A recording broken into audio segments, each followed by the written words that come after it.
we are witnessing an article that accurately describes the problem at Hollywood. It shows an interview with actor Gabriel Luna, which, in my opinion, did a good job at playing the Terminator. Unfortunately, the script wasn't on his side, so I can't really blame him for the failure of the movie. But he actually describes his experience on the set, and he's happy that he met someone like Arnold Schwarzenegger.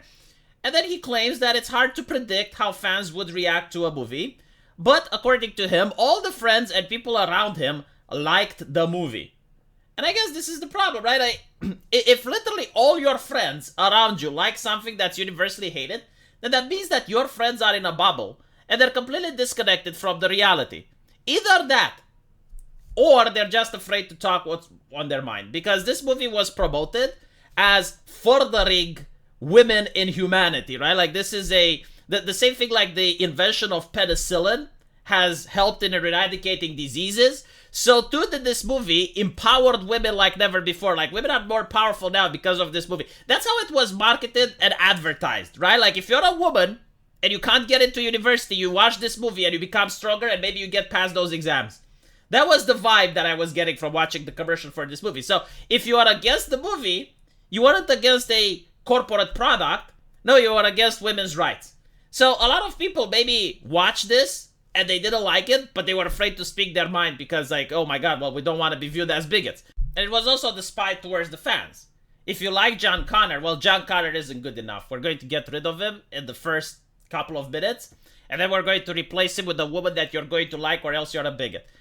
And of course, you know, it goes to show how disconnected they are from reality because people loved the Sarah Connor Chronicles. Like the Sarah Connor Chronicles, I don't even know what to say. It's universally liked by fans. Clearly, it's not because, oh, this movie had a female character or anything like that. No, it's the dialogue that was shit. Like, I remember something that made me cringe while I was watching in the cinema. So you have, like, the Latina lady. I forgot her name. That you know, a character is really bad when you can't remember their name, even though it's a couple of years after the movie.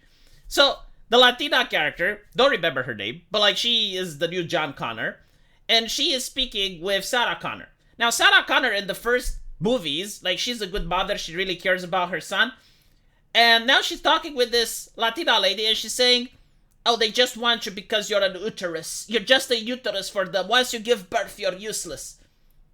And she goes like, no, you don't understand. I am the Messiah. I am the one they want. And I was like cringing, like with this level of dialogue, no wonder you can't sell a movie. And it's kind of sad because if they weren't going this route and they would have just created the story, it had some interesting elements into it.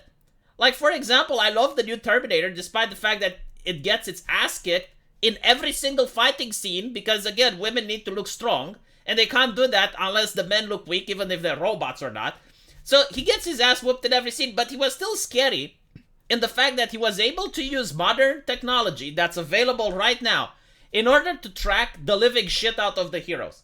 So he was able to use satellite imagery, he was able to detect whenever someone used the credit card, he was able to detect whenever someone used the smartphone, right? So like to me that was an interesting aspect because now you have like a new type of Terminator that can integrate with technology that we already have in order to track every single detail of a person. So I really love this aspect, but unfortunately it's one of the few aspects that I liked in the movie. If they had concentrated more on this, and it would have shown just how dangerous technology has become, and how easy it is for a person to be tracked by the government or by anyone who has access to the tech, that would have been a more interesting message, rather than, rawr, women strong. You can still make women strong. I mean, Terminator 1 and 2 had a very strong lead with Sarah Connor, right? But like, it wasn't at the expense of the men.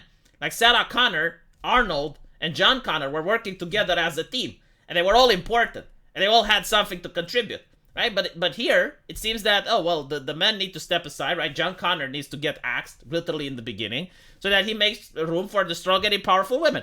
And there's another one that's friend with the Latina lady. He also gets killed, right? Like, we can't have any men besides Arnold Schwarzenegger. So, that was the criticism. Now, another criticism can be with the fact that almost universally, from what I know, people who are fans of the Terminator, they just want to go into the future. I remember watching Terminator 1 and 2, and those little segments of the future those are really freaking dope. And everyone wants to just visit that time period. Instead, time and time again, we got like another movie where the Terminators are being sent into the past over and over and over again.